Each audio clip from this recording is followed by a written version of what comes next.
This episode brought to you by BRE Promotions. Whether you're just starting out or evolving your brand, BRE Promotions offers you expertly crafted disruptions that'll take you to the next level.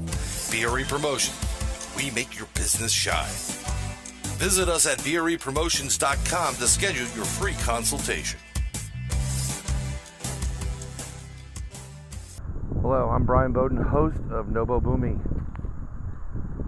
I've been an investigator for over 4 decades in this strange, the unknown, paranormals, aliens, UFOs, you name it. Come across almost everything. Some turned out to be true, some turned out to be false.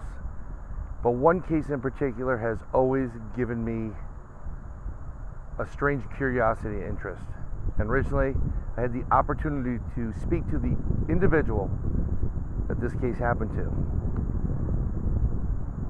What's coming up is over 3 hours worth of video interview that I did with an individual that had probably one of the greatest, not most important, interactions with a being not of this world.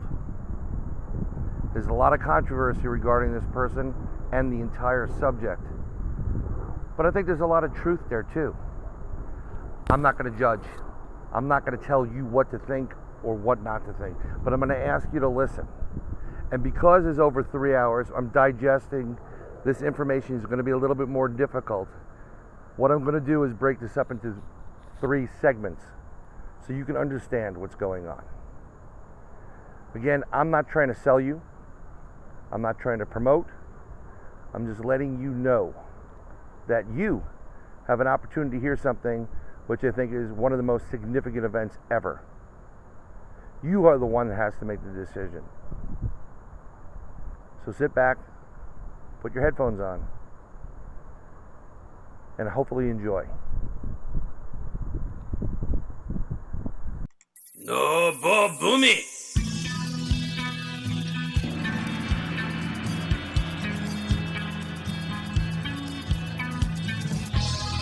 Hi, I'm Dr. Jonathan Reed. I'm with Nobody But Me with Brian Bowden.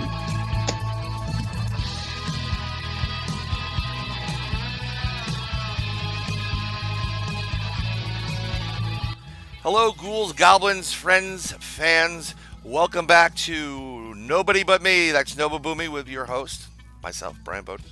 It's been a little bit of a while, but it's worth it. It's the summer, so when you're seeing this, it's going to be the summer. This is going to be not only audio but video, so you're going to be checking it out on the YouTube side as well as the Podbean side and all the other podcatchers out there. And it's worth the wait because I've heard stories throughout my entire research career in the subject of the paranormal, specifically UFOs, aliens. You name that type of genre. And with the current climate where everybody's screaming for disclosure, I still say to this day, disclosure took place when they released Close Encounters of the Third Kind, and Dr. Hynek was in that. So that's your full disclosure. But one of the most important cases, one of the most important events, I think it is even more important than Betty and Barney Hill. That experience alone, which was fantastic, is the story of this gentleman you are going to meet today. It's exclusively for him. We became very good friends online, and I've been begging for a while to get him on, but because I've heard these little bits and pieces, tidbits about aliens and a craft and some kind of device, but I'm not going to get into it right now. I've got a ton of questions. I'm going to get it straight from the source. And it's my pleasure to welcome to the broadcast Dr. Jonathan Reed. Doctor, how are you today? Very good, Brian. Thank you so much for having me. And it's really an honor to be with you. I appreciate everything you're doing. Oh, it's actually my honor. We go back and forth with this, but I really do appreciate it. And as always, always been a very good supporter of you, and we became friendly online. I actually believe your story 100%. There's multiple reasons. We'll go into it later on. But for those people that do not know about Dr. Jonathan Reed, and there are a lot of my listeners. It's all over. It's not just a paranormal or a UFO. We have artists, we have musicians. Can you please give us a bio or background on yourself, and then we'll get into probably one of the most incredible events in mankind, in my opinion. Sure, Brian. Thank you. Let me first say that I'm a normal guy, okay? And I was a physician in medicine, developmental psychiatrics, child development, which is basically psychiatrist for children and their parents. I loved my career. I went to school for almost 15 years.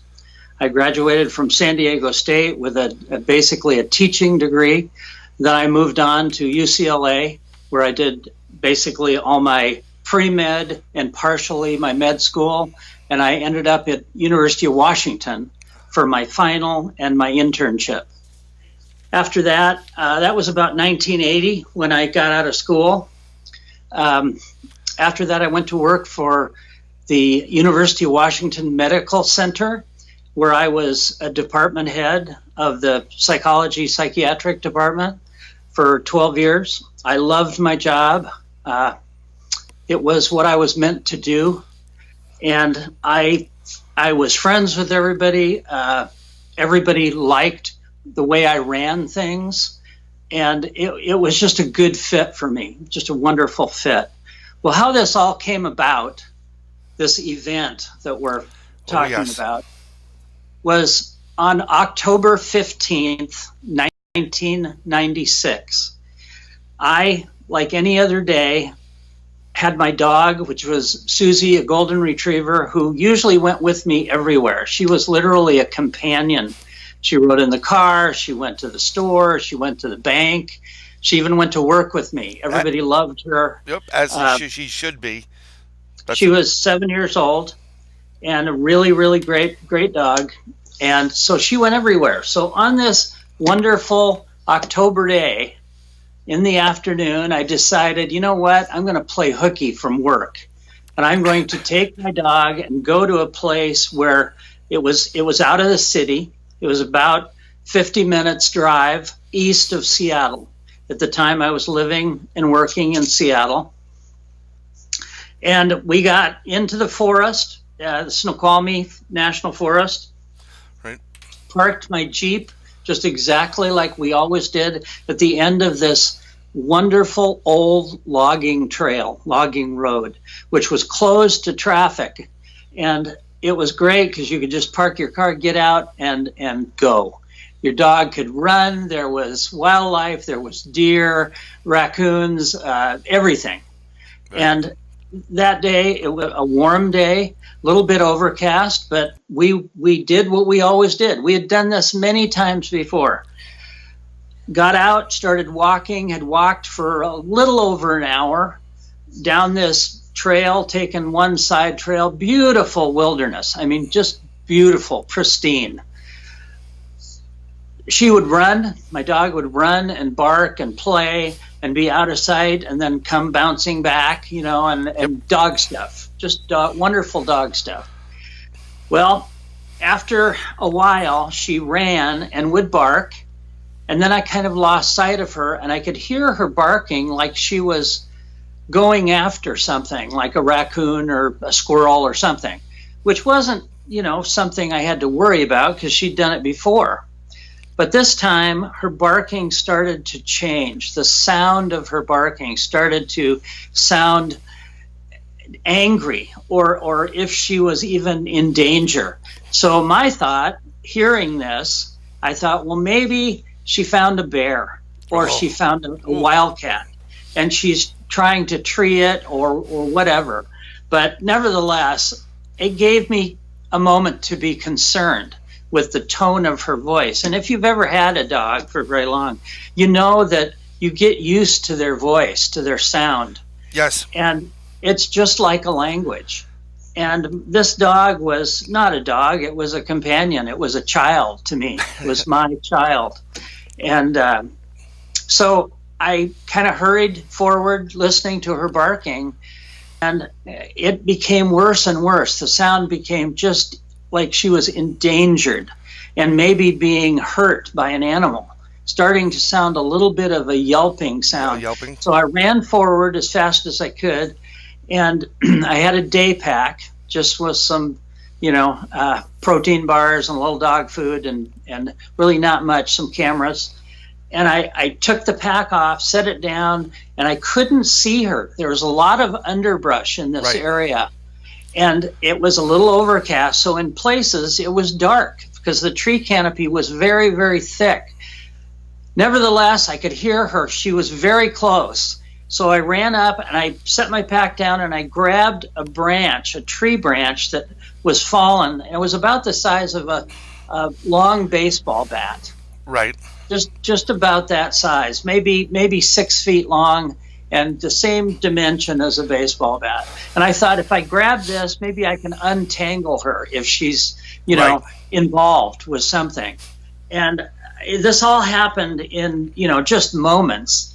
And I'm thinking that I will find her any second, and I don't see her, but I hear the barking. So I ran up over this rise, and I literally jumped into the brush, into this foliage. Right. And I knew she was close. And the second I landed, I could see that she was involved with something, and I couldn't make it out clearly because it was vibrating so fast, vibrating almost like a paint shaker, if you can understand that. Yep. Yes, exactly. And it's and what I saw was, it just was beyond my imagination.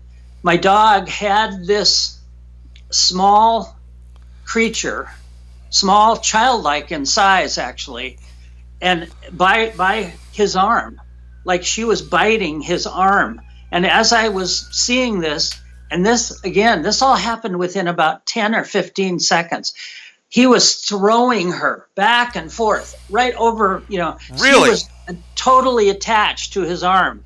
And then he would stop and she would yelp and she was crying. And then I saw something come from his arm, go over the head of my dog, almost like an appendage came out of his suit, his black suit, covering her head, grabbing her literally by the top of her jaw and tearing her apart in front of me, killing her, blood going everywhere.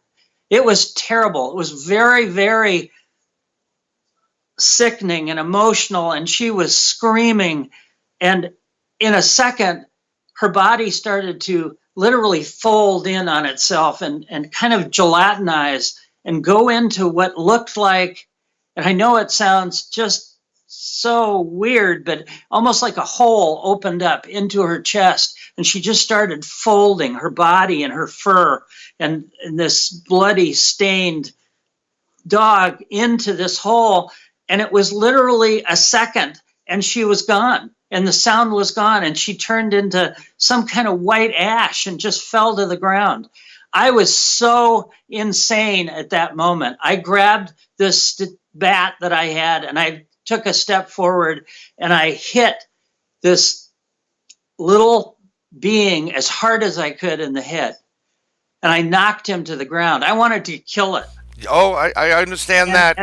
And I want you to understand, none of this was forethought. This was only reaction to what I had seen. This gruesome act of my dog being killed, being torn apart, was just terrible to see. And so I reacted, I knocked him down, and at the same instant that the branch hit his skull and started to fall, I started to fall at the same moment. But I fell with this crippling sickness, almost like something had grabbed me and made me totally lose control of my bowels, of my bladder. I was gasping for air. I fell to the ground. I had no muscle tone, no muscle control in my limbs. I didn't know what had happened. I was literally laying on my chest on the ground, gasping for air, like something had instantly hit me. And at that moment, I was face to face with what I had knocked down, what I had hit. I had breached his skull. I had broken his skull. There was blood and some cranial material on the back of his head. He was, as far as I was concerned, dead, and rightfully so. It was just a terrible moment. And I was so out of my element because this was not my paradigm at all. I had no Right. idea what this was. I didn't think clearly at all. I was not even trying to conceptualize. I was trying to survive at that moment because I couldn't breathe. I just could not breathe. May I ask you, because Yes. I've been in situations like this before. I was a dog owner. I lost him at 7, kidney failure. It is heartbreaking. It's heart wrenching, and it I'm trying to express this without getting too crazy or religious. But if you don't understand, you're not a dog owner. Um, I think when people talk about unconditional love in this planet and the unconditional love of God or higher power, they're specifically, in my opinion, talking about dogs because dog spells backward is God. It's no coincidence. There's a love there. There's a companionship, like you were saying. So I've been in those situations with these, where they're getting into a little bit of a tussle with some kind of wild animal, and it's a quick thing. You grab something because you don't. It's not like you want to go out and bring a bat with you every time you take your dog. You're Oh, not I mean, expecting it, exactly. right? And you're right, Brian. When you have a companion, a dog, they do everything with you and Oh, they provide unconditional love no matter what your day was, what the it's situation are. All they want is to make you happy. yep, And that's the way she was. She was non-aggressive to anybody. right. People could have broke into my house and she would have been happy to see them. Yeah, You know, yeah. We've but had dogs in the past, but when you got to that point, what I was trying to get to, I mean, I know I'm just feeling that sensation. And this is probably taking no more than seconds or ticking by while oh, all it this is was it, happening. the entire event took less than 10 seconds from the time I witnessed what was standing in front of me tearing my dog apart until I was on the ground. On the ground. Now, part of that being on the ground, I can understand you. Was it the overwhelmingness of what the hell's taking place right here, or was there? Do you think there was an effect, looking back on it, from There this was there was creature? something else going on that was affecting my body. It was like the feeling, and I haven't. I can just imagine because I've heard enough medical situations that it's very much like radiation poisoning. Right. Is that it was a pressure in my chest. All my muscles were just absolutely limp. I was throwing up. I was breathing, hyperventilating. I was afraid I was going to go into shock and pass out because I was breathing so hard. And this lasted for a long time. I mean, people don't understand when they first think about this, but I was on the ground without being able to sit up for almost an hour when this happened. And I was just wrenching in pain and my muscles and like I said, I was a mess. My bladder, my bowels totally released. I was a mess.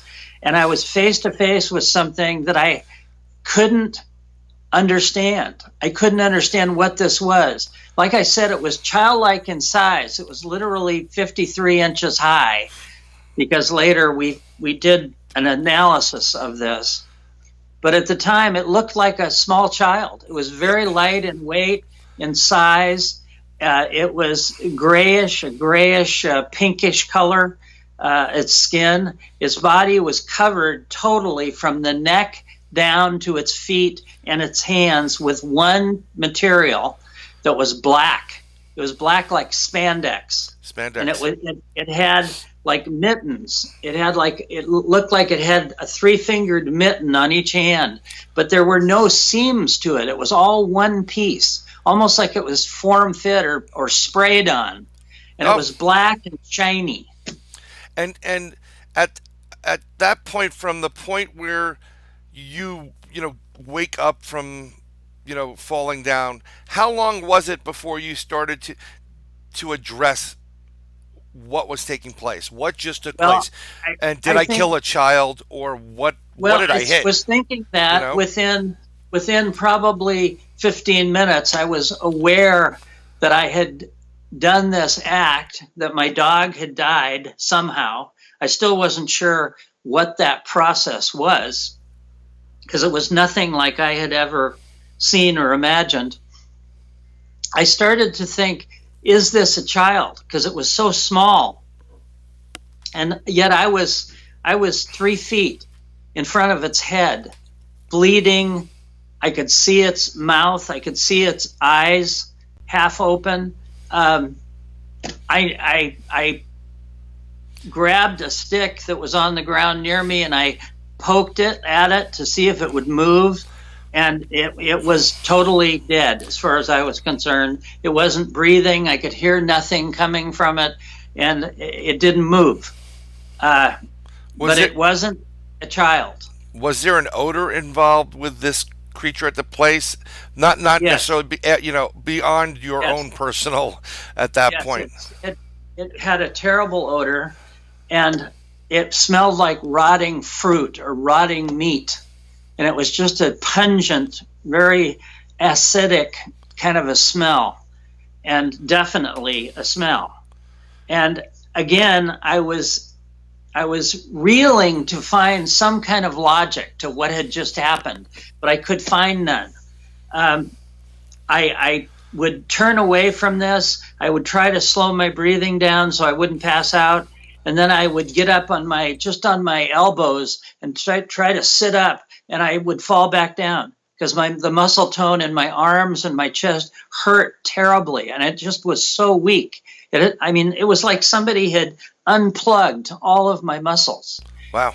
And I sat there for like close to an hour, I believe, just trying to slow my breathing down, just trying to almost not look at what had happened, yet it was right there and I couldn't deny it, but I just didn't want to look at it while I was trying to regain my breathing and some kind of composure, just for health purposes, not because of anything else. I was trying to survive. At that moment, I figured I was going to die. Something was happening to my body. It was that bad. So I finally sat up, leaned against the base of a tree. I never got up on my legs for, like I said, at least an hour. And I heard a sound. I heard another sound in the area. And it wasn't a sound like nature. It was a sound like a low ebbing harmonic tone. And it was, weaving its way through the trees and the brush. And I thought, it's a camper. It's another hiker. Maybe they've got a boom box or something that they're hearing. And I thought, great, because I needed help. And I really hoped it was. But I waited and nothing. I could not see anybody coming down or up the path. So I stood up against a tree and I fell back down and I stood up again. And I tried to listen to where this was coming from, to get a vector of direction. And all I could tell was that it was somewhere down the path, not up the path. And I could see from where I was standing, I could see a little grouping of small ferns and trees that looked like a mirage. It looked like it was bending in the daylight just a little bit. And so I thought, well, maybe it's over there. And I had no logic. I wasn't reacting with any real serious forethought or understanding, but I made my way toward that little grove of trees, which was about 60 feet from where I was. It took me about 10 or 15 minutes to just literally crawl to that place. And I kind of fell down into a little crevice in the dirt, and I got back up and I pushed my way through that brush. And right in front of me was this big black thing. And I call it, for no other reason, an obelisk. It was black, like stone, like marble, like black marble. It had 6 definite sides to it. It was blunt in the front and the back, but yet it was pointed. It had no seams, it had no windows, no doors, no landing gear, and it was 3 feet off the ground. So it's hovering 3 feet off the ground. Well, it wasn't hovering. It was like it was anchored to the air. And I got up and kind of stood up and actually put my hand on it, and the sound was coming from that. This harmonic tone was originating from that. And as I touched it, it was cold like dry ice. It actually burned the inside of my hand. And if you've ever touched dry ice, you know, it Yes. sticks. Yeah. And So it pulled the skin right off of my hand. And I pulled back, and for a second, just for a second, I felt like I was in some big, huge room, like an airplane hangar that was totally black. And I could see way across it just some little tiny lights that were way, you know, maybe 1,000 feet away. And then a second later, I was back outside. Now, I don't know if that actually happened or if it was just I was so going into shock because of the way I was breathing. right. I don't know. But nevertheless, that's what I felt. And when I touched this thing, the tone changed. The tone became more pleasant, almost like a pleasant, more pleasant harmonic sound, not so low. And I don't know what this thing was. Some people say, oh, it was a craft. Well, it was small. It was only about 10 or 12 feet long, 3.5 feet wide, and 2 to 2.5 feet high. Yep. Now, I will tell you, I was hyperventilating. I was afraid I was going to go into shock, and I thought, I got to drink some water. I've got water in my pack. That's right, I have water in my pack. So I made my way back through that little path, back up to where I set my pack down when I had jumped through the bush, the brush to see Susie. And I took everything, started taking things out of my pack, and I had a couple cameras. I had some day rations, some dog food. I had a knife, pocket knife, but I had a canteen of water. So I just sat there and drank the water thinking, I don't know if I'm going to survive this because I could barely breathe. It was like having the worst asthma attack, if you can imagine, Yes. that you could ever have. Every breath was terribly labored and hurt my chest really, really bad. And I had been throwing up about every 5-6 breaths, and there was nothing more coming out. So I knew I had to drink some water. So I made myself slow down, and I made myself drink this water to regain a little bit of composure. And while I sat there, I thought, I saw everything that was on the ground that I had taken out of the pack, and I thought, I've got my camera. My God, I have a camera. I'm going to take a picture of this because I know none of it is real. I know none of this could be here. This is an illusion. Yep. I'm just totally out of my mind. So if I take pictures, that'll prove to me that, you know, that I'm not losing my mind, that really none of this exists. Right. And maybe my dog's alive somewhere. So that was the logic. That was the warped logic that I was using because the camera was familiar to me. It was like a piece of something from my life prior to this event. So to me, it was a logical, rational thing that gave me a little bit of comfort because I knew the camera. Right. It seemed like you needed something to ground you at that point. Exactly. And just to bring you back to you know, a point where you're like, okay, let's figure this out. And I like the logic because that's a psychological logic to the thing. I think I was even afraid to figure it out. I was scared to death. People need to know that this event wasn't done by somebody who was courageous. It was done out of an act of fear. I was so afraid, not only when I hit the creature, because as far as I was concerned, it was going to kill me next. And I was defending my dog all in the same instant. and my head was spinning after it happened. So my whole thought pattern was to find something, like you say, to ground me back to a little bit of my paradigm, my reality. So I grabbed the camera. I had 4 rolls of film, and I just started taking pictures of everything. Now, this is a non-digital Nikon 35 millimeter camera. This was prior to digital. And I want to thank you very much, and everybody should be thanking you. You did give us permission to put these photos up that we've been seeing. So when you're listening to if you're listening to this, there's gonna be the video version of this as well, and make sure you check it out, because then you will see pictures of everything that Dr. Reed is describing, and the evidence that he's brought forth, so you can actually look for yourself. So I just started taking pictures. I took pictures of the body on the ground, of his face, of his whole body. Where Susie had fallen, there was just a small amount of this white powder or ash. I took pictures of this black obelisk floating in the air, and I took everything I had. I took all the film that I had, and then I said, okay, well, I have my little video camera. I'm going to use that.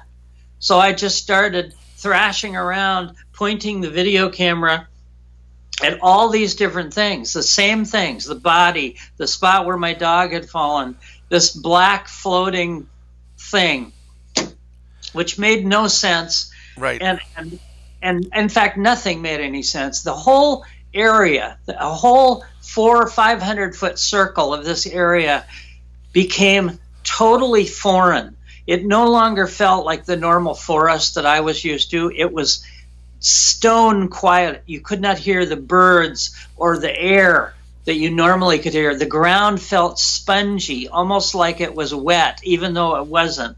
Something was happening, and I don't know if it was totally produced by this obelisk thing or not. Now, I've had 22 years to speculate, and I've talked to hundreds and hundreds of people all over the world who have also seen things that look like this. And so I'm not alone. This is a very widely seen object. Now, prior to this event, I was not into any of this. That's one of the questions I wanted to ask you. Medical doctor. I dealt with facts and hard science. I didn't really like science fiction or even fiction at all. I didn't have a real place for that in my life. Right. But nevertheless, it was happening, and I couldn't make any sense out of it. Nothing was making sense. Yep. But I took the video, I ran the videotape, I ran all through there. I fell down. I'm sick during the video. I mean, you can hear it all. And then I thought, I got to get out of here. I got to find a way to get out of here, because it's now late and it gets dark in the woods. And it was like an hour back to my car. And I thought, I don't know if I can make it. I don't know if I can do it. So I sat drinking some more water, and I thought, okay, all the stuff from my pack was on the ground, and I had a thermal blanket. And for those who don't know what a thermal blanket is, it's something you take when you go camping or you go hiking in case you have to stay overnight, and it can keep you warm. It's literally a mylar plastic, a heavy plastic that you can wrap around you to keep your body heat in. And I had this all folded up in its little pack, ready to go for an emergency. Well, I saw it laying on the ground, and I thought, I'm going to hide this. I'm going to hide this body, because I've just murdered something, and I'm in trouble. I'm going to be in big trouble, and I got to bring somebody back to help me figure this out, so they don't think that I'm just a murderer. And that's what was going through my head. Not any real logic, just a path to follow. It's very interesting you use the term murdered. I think murder, well, and you were doing your best, in my opinion, to defend yourself and to defend your property, which is your dog, and your lives. So I don't consider that murder as much as it's an wanted killing or something to that effect. Either way, you did what you had to do. Murder, I see it more premeditated. Right at that moment, my dog was not there. Right. My dog was not to be seen. So all I was rationalizing was that I had killed this thing. Right. And there was nothing around to show that I had defended anything. Exactly. So you're getting that legality going in your head, like, oh, I'm going to get arrested. Right. I'm going to jail. And Yep. I also, for the most part, I mean, again, I have to say, I was scared to death of what was happening to my body and what had happened to my dog and what this thing was. I had no idea. I mean, I did have a moment to where I could put this little stick in its face, so I knew it wasn't a mask. It wasn't a rubber mask. But again, I didn't want to go. My mind did not want to go searching for what this was. My mind was searching for, how do I survive this moment? How do I get out from here and back home? Exactly. Yep. So I took the thermal blanket and I thought, okay, I'm going to cover it up and I'll put stones or something around it so animals don't get to it. Why I thought that, I don't know. It just seemed like a smart thing to do, but there weren't enough rocks because of where this is. There really wasn't a lot of loose rocks to put on it. So I thought, okay, well, maybe if I cover it up and maybe pick it up and put it over to the side of the path, up this path a little bit, which was the way I had to go back to my car. Right.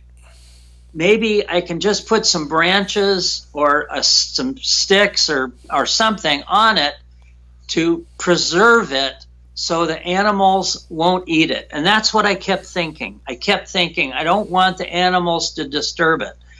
So I put the thermal blanket on the ground. I didn't want to touch it with my hands. Right. I kind of slid the thermal blanket kind of underneath.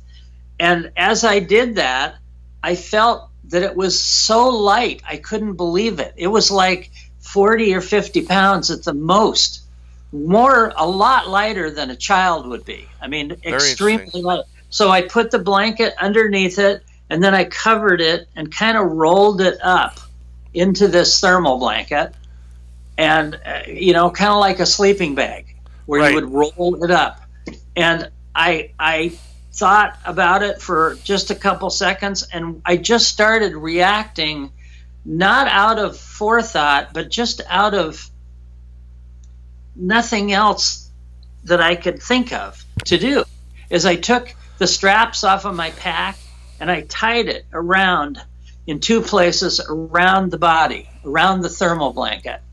And as I did so, I had to kind of move it to tie it. And again, I could see that it was so light. I actually picked it up with one hand and picked up my pack with my cameras and my other items in the other hand, and I just started to walk back up the path.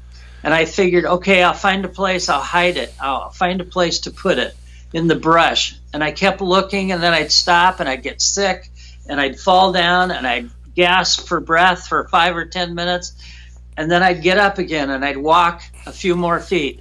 Getting sick again. Terribly. This never stopped. Is this still, do you think, looking back on this, is this part of the effect of whatever this biological entity was exuding from it, or the field around it? Well, at the moment, I had no idea. But since traveling all over the world talking about this, I've talked to some people who have told me that they believe that either the black ship obelisk, and I don't think it was a ship, I think it was more of a toolbox or a doorway, was probably trying to protect this little guy, and was sending out this harmonic tone, and probably able to do it in such a way that it shocked me. It literally threw me to the ground with this sickness. So it was probably a defense mechanism, because all of a sudden this little guy was no longer moving around and was on the floor totally Right. dead or unconscious. And this ship, this toolbox, was looking for him with this tone, almost like reaching out to try to find where he was. And the only thing breathing and moving around was me. Right. And it may have it may have thrown out this sound that literally crippled me, but it also made me walk over to it. And for a moment, like I said, I felt like it absorbed me and threw me out. Maybe I was not the one he was looking for. Maybe there was a confusion of that. Yeah, I don't know. it's very interesting. And when you look at the photos that you've taken and you look at the obelisk, it does look like a craft, and it does look like there's something hovering in the middle of the ground. But if you change your perspective a little bit, it also looks like it could be a doorway or a dimensional passage to someplace else. And that's what some people have speculated. They have said that literally maybe it's a portal, a doorway, like to another dimension. Therefore, it was so anchored that it was literally anchored to our dimension. I mean, I pushed on it. I shoved on it. I was 190 pounds, and it wouldn't move a fraction of an inch, Right. not a fraction. And it literally, I mean, I took and removed the ferns from underneath it, looking for some Like a kind of hole or landing gear or something. As I moved a branch underneath it to remove the ferns, I could tell the density of the air changed. As the stick would go underneath it, it would get very resistant, same as if you put it in water. And then once I got beyond the end of it, it would come up without any resistance. So it was emitting something directly down that made the air more dense. and Definitely. right, but while you're taking this creature, this body with you, what were the harmonics like coming off the obelisk? Was it continuing to purr or It was or yes, vibrate? it was continuing to make that same harmonic tone, the nicer one, the nice one, not the low, real ebbing, disturbing one. So I mean, and that tone felt like it was scratching at my mind, like at the back of my mind. It was actually, I could feel it inside my head. kind of like a and it- binaural beat.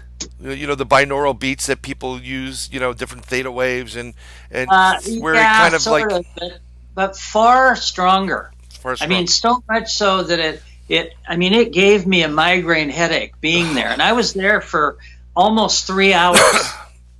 And I know that sounds insane, but it took me that long just to be able to move and breathe. And now I had this thing in one hand wrapped up like a big burrito, and I had my pack in the other, and I'm walking thinking, I don't think I'm ever going to make it back to my car, because it took over an hour to just get there right. with my dog when we started. Well, all of a sudden, I was at my Jeep, and I have no idea how that happened. So the time frame between you starting to walk and getting to your car, Was like 5 minutes. it's 5 minutes. That's And that's very interesting. I can't explain that. I have no idea what happened unless I was totally blacked out and able to walk. Yeah, and I mean, that's a possibility.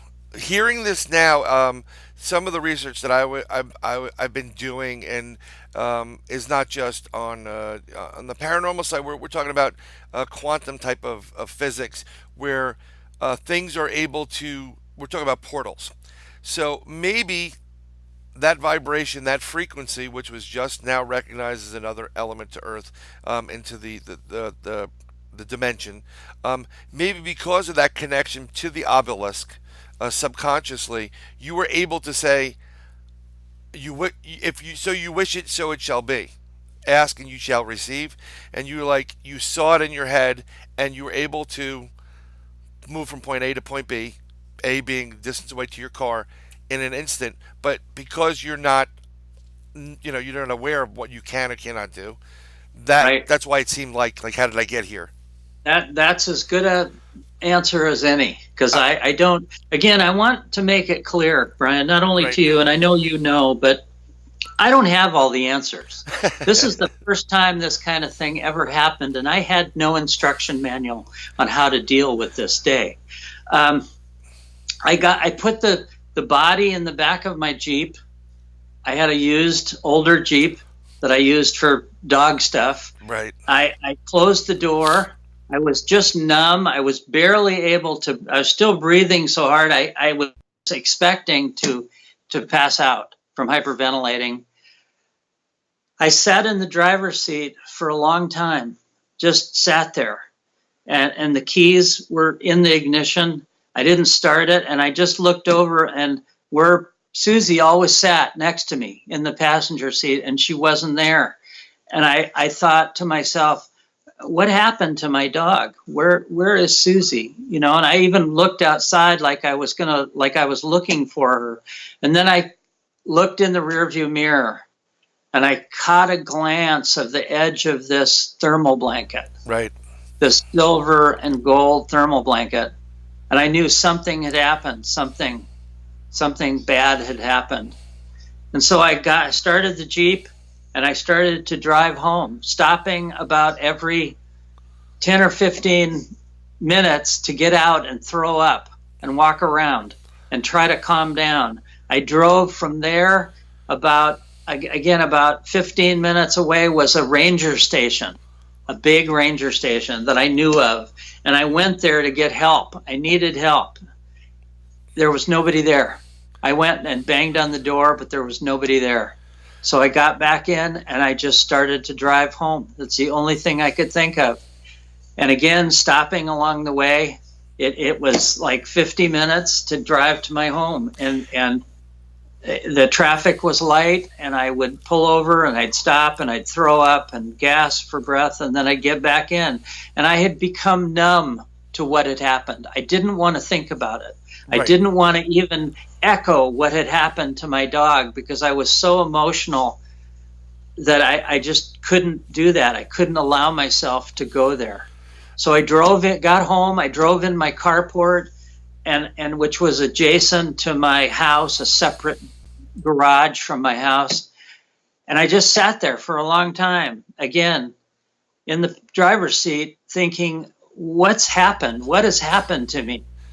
Right. Could this have really happened? Where's Susie? Where's my dog, who was always with me?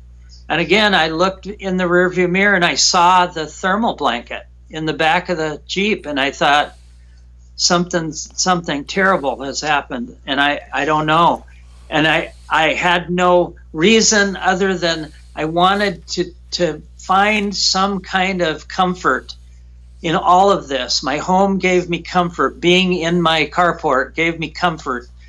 So I got out of my Jeep, and I thought, okay, well, my normal process was to unload my Jeep before I would go in my house, because the garage was right there.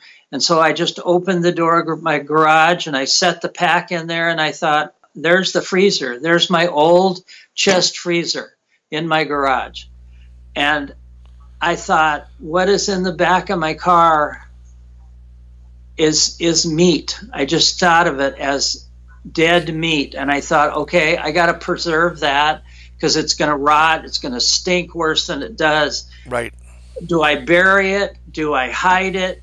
And I went through that process thinking, what do I do?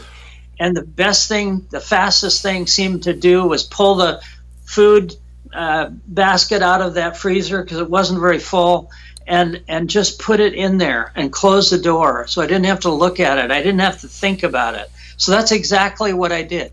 I didn't do it because I was smart. I didn't do it because it was the right thing to do. I did it because that's the only thing that came to mind in this process. Well, and meanwhile, I'm still violently sick. Right. And this didn't stop. I mean, it did not stop. Well, and I was afraid I was going to go into either a coma or definitely hyperventilating so much that I was going to pass out.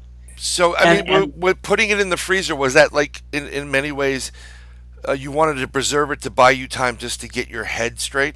I wanted to get it out of sight. Right. Is really, really the biggest thing. I mean, the first thought was I'll just set it on the garage floor. And then when I went in there, I thought, oh, there's the freezer right there. Right. And it was an older freezer that somebody had given me. I mean, it worked, but I didn't have a lot of food in it. There was just a few things in a basket. Right. Yep. So that's why I did it. That was my logic. That was my reasoning. And then I closed the freezer. I closed the door to the garage, and I walked, 30 feet to my house and opened the door and went in and stood in the shower with all my clothes on for I don't know how long. I don't know how long. Just because I was a mess. I mean, you just can't imagine. I mean, I don't know if you can imagine, but for your listeners, just think of the worst sickness and filling your pants and throwing up for an hour or more, and you're so tired and your limbs are just exhausted from this process, and you can barely breathe. And I was afraid. I was afraid for my life, not from the creature. Because it was dead. I was afraid that I was so sick that I was going to either have a stroke or a heart attack because of the way I was breathing. So I was constantly telling myself, slow down, slow your breathing down. You've got to do this. So after the shower, I went and sat on my couch, just numb, not thinking about anything, just totally zoning out, to the point where I finally said, okay, I got to call my girlfriend and tell her what happened, and tell her that Susie's dead. And I didn't even know how to do that. I didn't know how to even come up with the words. So, but I called her. She wasn't home. So I left a message. Please call me. This was the answering machine days. Yeah. Remember, everybody has to remember, this was in 1996, way back when we didn't have all this technology that we do nowadays. Yeah. Beeper time. I called my best friend, who was a guy named Gary. He was an architect. I had known him since high school. So we had known each other for a long time. And I called him, and again, he wasn't home, but I left a message. Gary, call me. It's extremely important. Susie is dead. And I hung up, and I sat there for a while, not knowing what to do, not knowing how to even think about this. I was reeling in all of these emotions, saying, this could not have happened. This really cannot have happened. And I kept thinking, some kind of logic. I've got to have a path of logic here. So my mind actually told me, Susie must have died somehow. Susie must be dead. Susie's the one that's wrapped up in that thermal blanket, and you brought her home. That was the right thing to do. That's what you did. And that's what I made myself believe, to the point where I wanted to go out and see her. I wanted to have some comfort with my dog. And I know, as strange as that sounds, that's what I felt. I wanted to be close to her. And I thought, she's in the freezer. I've put her there. And I opened the freezer. I took this out, laid it on the floor, and it wasn't my dog. It was this little gray being with a hole in its head about 2.5 inches, its skull and skin breached, its cranial material and fluid everywhere, its blood seeping from the wound. It wasn't what I wanted to see, but it was the reality I was dealing with. I closed the thermal blanket, I put it back in the freezer, and I went in the house. And the same thing started to happen over and over in my mind. And it's a preservation thing. What do you do next? How do you logically put this into some order? So I started thinking, okay, I went on a hike, I got sick, Susie is gone, and I don't know where, and I brought something home. But as soon as I would get to that point, my mind would slip and say, this can't be, this cannot be the reality. So I went through this until finally my friend came over and knocked on my door, and I explained to him what sort of happened. And I was so sick, he was concerned that I was dying from this sickness. And I was angry because I didn't have an answer. I didn't have an answer to say, what happened? What is this? So, and he said, well, Jonathan, he says, it's got to be an illusion. You had a stroke, or Susie died. And this has got to be, because, Jonathan, this just doesn't happen. And I was so angry that he kept saying that. I said, go to the garage and look for yourself. Right. That's what I was going to ask you. You know, like, I went with him and I said, look. And I opened the freezer. I laid it on the ground and I opened it. And I think he went stark white. And he didn't move. He just didn't move. And I kept saying, see what's happened? See what this caused this? And I said, Susie's dead. It killed Susie. And I was angry and emotional. And we both just limped into my house and sat on the couch. And I don't think we said anything to each other for probably 5 or 10 minutes. No words at all. And he just said to me, he said, Jonathan, what are you going to do? And I said, what do you mean, what am I going to do? I don't know what to do. I don't know. I don't know how to survive this. I'm still breathing so hard that I'm going to feel like I'm going to pass out. He said, Jonathan, this is something else. This is something totally... And I said, I don't want to think about it. I don't want to think about it. And he started to say, I think this is an alien. And I said, I don't want to label it. I don't want to put a label on this. I don't want to think that way. I want to just calm down and breathe and not be sick and not feel the way I do. And so for the next few hours, we just talked. We just talked about it. I actually took the videotape out of the camera. He put it in the VCR and played it. And he could see exactly what was in the forest. He saw it all. He saw the body. He saw where Susie dropped. He saw this black thing floating in the air from all different angles. I walked all around it. As I would take the video, it would start to distort.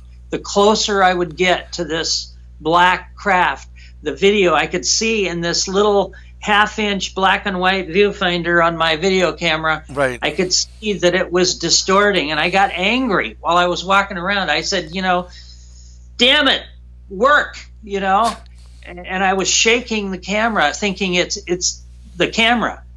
But after years and years of looking at this, the craft, the black object was producing some kind of magnetic energy that would make the video distort. The closer I would get to it, it would distort more. The further I was away, and I knew that in the woods. I could tell that it was not distorting the further away I was. Yeah, and, you can clearly see it. This is in broad daylight. You can clearly see what this thing is. It's crystal clear, actually. Literally, this is the first day. I brought the body home. I put it in the freezer. And for the next couple days, I just tried to get better. And Gary said, well, we've got to call people. We have to find out what to do with this. Who do you call at this point? I mean, this again, 1996. The whole idea, concept about UFOs and aliens are still treated as put the tinfoil hats on. Who do you just, and I understand what Gary's point of view, because sometimes when things take place, you do or say the craziest things like, are you out of your mind? We have a dead alien here. Who am I going to call? Oh, and I was out of my mind. I was out of my mind with this crippling sickness. So literally, I handed the captain hat over to Gary, and I said, you can do whatever you want. I don't care. I'm not up to doing this. I couldn't go back to work because I felt terrible, but yet I wanted to go to the hospital to get better. And so I just kind of let him do it. And I said, call who you want. And he started calling people. He called the Air Force, and he called the Army, and he called Peter Davenport at some UFO reporting center. And what was the reaction of these people when, eventually? Most of the time, I mean, they would say, yeah, right, and hang up, or don't waste our time. Now, Peter Davenport didn't say that. He basically said, well, you need to talk to somebody who knows how to handle this kind of thing. I think he mentioned MUFON. Right. Mutual UFO Network. Yep. I had never heard of it. Gary hadn't heard of it, but we called them. There was a number for it. And we called them, and Gary said, well, what if somebody had a body? And they brought it back, and he basically gave a little kind of example. What would you do? What should somebody do and the person on the other end of the phone obviously said, well, if you really do have this, we need to talk to you in person. And of course, I didn't want anybody in my house. Right. I was afraid that I'd killed something. But Gary said, no, we need to do this. And so I took the film out of my camera. We took it to a local developing shop. There's a lot of those around. They made prints. A machine just throws the prints out. 4x6 prints, 35 millimeter film, and so the next day we had all these pictures, and it was clear what it was. Right. And it's really curious because for those that don't understand, because we're living in 2019. I was just intrigued by that. You just saying that you go into a local, like a photo mat or whatever. Exactly. And I know people that used to work in these places, and they looked at everybody's photos.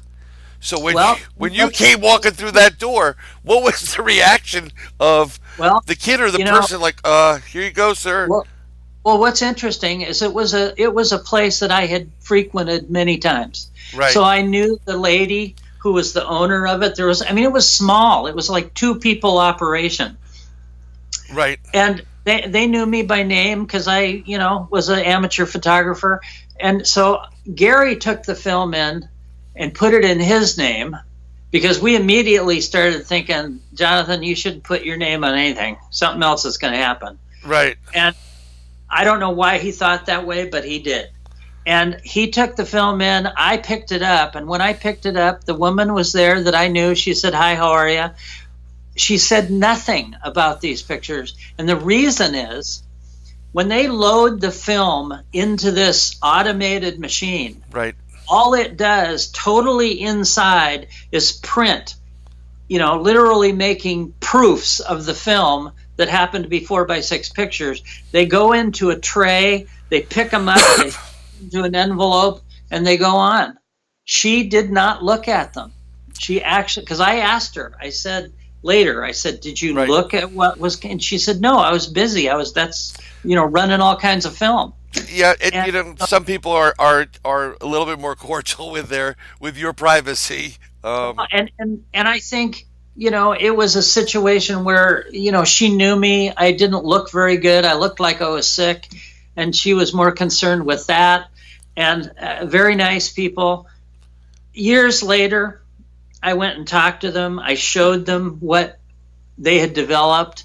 I explained it, and they were fascinated by it. They knew more about that kind of thing than I did. Thank you for watching part 1 of the Dr. Jonathan Reed interview.